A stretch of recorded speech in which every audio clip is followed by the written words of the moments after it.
অগির বাড়িতে Olympic match দেখার প্রস্তুতি চলছে। অগি আর জ্যাক টিভির সামনে খাবার নিয়ে আরাম করে খেলা দেখতে বসেছে। হঠাৎ হাজির হয় ৩ দুষ্টু ককরোচ, জয়ী, মার্কি আর ডিডি। তারা খাবার নষ্ট করে আর টিভির স্ক্রিন ময়লা করে দেয়। রেগে গিয়ে জ্যাক তাদের ধরতে গেলে ভুল করে টিভিটাই ভেঙে ফেলে। এরপর অগি আর জ্যাক ককরোচদের দিয়ে নিজেদের অলিম্পিক শুরু করে। দৌড় প্রতিযোগিতায় জয়ী জিতে যায় গোল্ড মেডেল। শটপুটে সবার সেরা হয় মার্কি। বোট রেসে চালাকি করে জয়ী জয়ের চেষ্টা করে। ফেন্সিং খেলায় সবাই মজার বিপদে পড়ে যায়।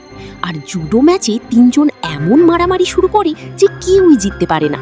ঠিক তখনই নতুন একটি টিভি এসে পৌঁছায়।